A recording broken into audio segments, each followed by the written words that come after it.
Hey guys, this is a quick review of a Costco Bronco fat bike. I am an experienced mechanic, so I think the benefit to this review is I'll give you sort of like the straight story from a mechanic's point of view. The other thing is, like, this is a cheap bike. It's a $200 bike, and I am going to tell you what you're getting for 200 bucks and also what you're not getting.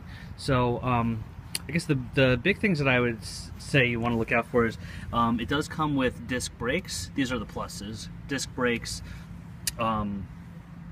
big knobby wheels.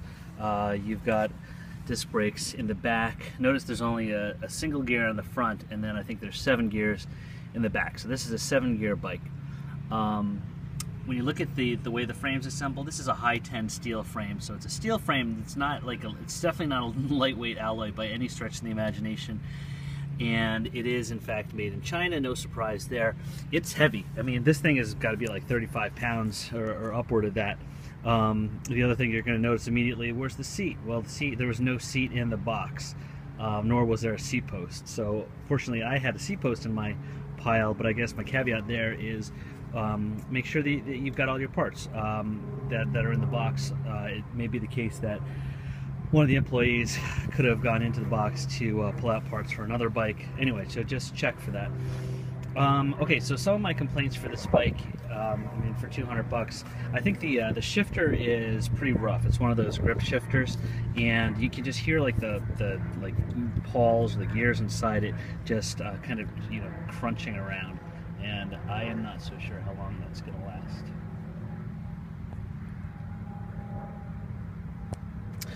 The other thing is, there's a fair bit of toe overlap, at least for me. I think that, that's something that would get really annoying. I guess it depends on how big your shoes are, etc., but that's not good. One of my big complaints was that the rear rotor, that brake rotor, this piece right here, was actually a little bit bent, and it needs to be straight with these disc brakes, or else it's going to rub up against the side of the caliper, and indeed that was happening. The rear derailleur is a tourney, nothing special about that, but for this price point, not a big deal. I think one of the cool things, just kind of jumping around between pluses and minuses, one of the cool things is that it is a 3-piece bottom bracket. So, I mean, if you are mechanically inclined, like, you could swap out basically any of these pieces, the crankset, the rear derailleur, and just kind of like upgrade bits and pieces. You can certainly change out the shifters. Everything is standard. So that's it. I mean, for 200 bucks, I mean, personally, if you really want a fat bike for 200 bucks, it's not a bad buy. I mean, there's nothing terrible about it. It's pretty heavy. I don't really think it's a great around town bike because it's so heavy, because there's so much friction when you're riding around. It's not going to make for an easy ride on the road. It's not something that you're going to want to just jump on and take to the supermarket. Personally, I would probably get like a hybrid or a vintage road bike, but that make buying a vintage used bike may come with some mechanical needs that you're not interested in doing. So I don't know. All in all, I think for 200 bucks, it's decent.